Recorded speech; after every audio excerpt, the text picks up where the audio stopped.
Hey, what's up everyone? Paul from Grindhouse Funhouse.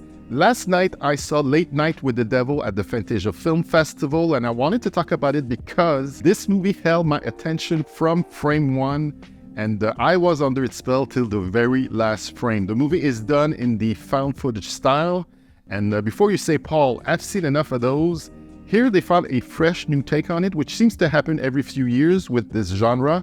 And it totally works here. All right, so what is this movie about? It's about Jack Delroy, played by David Dastmalchian, who's the host of a 70s late night talk show titled Night Owls. And he always comes second to the king of late night, Johnny Carson, and tries to find ways to up his profile and his ratings to be on top. So on Halloween night 1977, they decide to do a live broadcast and invites as his guest a psychic named Christou, Carmichael the Conjurer, who's a former magician turned skeptic about all things supernatural, and a parapsychologist, and with her the subject of a recent book, a teen girl who was the sole survivor of a satanic church's mass suicide. As the live broadcast unfolds, shit hits the fan when evil gets conjured up live on air.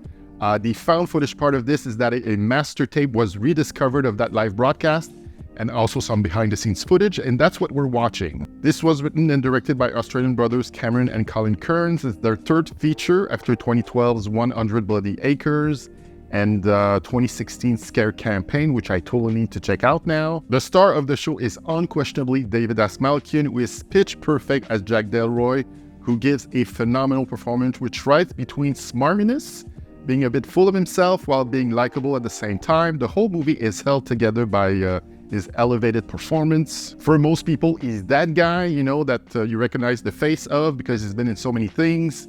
Probably his most famous role so far is the Polka Dot Man from Suicide Squad. But I have a feeling that David Dastmalchian will get a career upgrade from this, and hopefully more starring roles in his future, especially in horror, since he's one of us, a huge horror movie geek. I mean, just look at the man's IMDb and you'll see. All the performances in this movie are on point, from Ian Bliss, who plays Carmichael the Conjurer, who's such a dick as the skeptic, who questions everything happening in the moment, but in a wry, sarcastic way, which is probably how I would be if I was in his shoes. Laura Gordon, who plays the parapsychologist, who may have a thing for Jack, is fine as well. To the teen girl under her care, played by Ingrid Torelli, who does have a vague resemblance to Regan in The Exorcist, which I'm sure is not a coincidence. Even Rhys O'Terry, who plays Gus McConnell, Jack's talk show sidekick, has his moment to shine. The first 10 minutes of the movie is an exposition dump on who Jack is, his backstory, where he's at in his career, all his ups and downs, and that was narrated by the one and only Michael Ironside. I called it the second I heard his voice, which is pretty unmistakable. I felt the Canadian pride rise in me. The recreation of a 70s talk show, the sets, the costume is just A1 stuff. All those beige and brown colors, the look of everyone, the clothes, the attention to details, production and custom designers really nailed it. Even the poster for this is Chef's Kiss, clearly an homage to 70s horror posters like Amityville Horror and Don't Look Now. The live broadcast is in color, and during the commercial breaks they go black and white, and I thought, thank God for those breaks. A nice way to give us a breather, because the tension building was just perfect. They didn't blow their wad too early. You feel that sense of unease throughout. There's something sinister going on, but you're not quite sure what.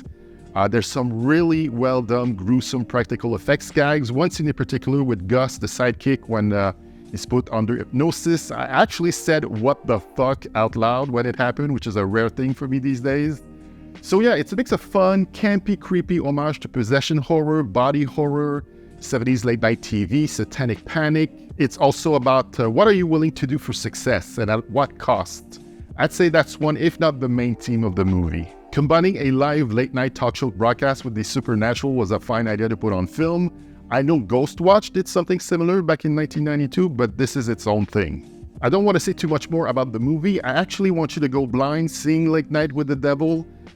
This is actually the first time I've done a review where no trailer is available or barely any stills from the movie, so I can't show you what I'm talking about, but trust me, this one is a keeper. I mean, I could have waited until a release date was announced or a trailer was made available online, but I was that passionate to do this now and not wait to spread the word like many others have to tell you how good Last Night with the Devil is. This would obviously make a perfect Halloween release with good word of mouth. This could really hit.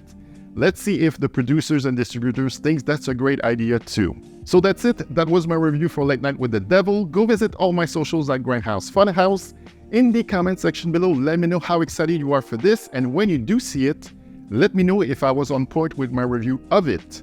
More Fantasia film reviews and horror movie reviews coming up soon, so stay tuned. Thanks for watching, and I'll say to you, ciao, bye for now.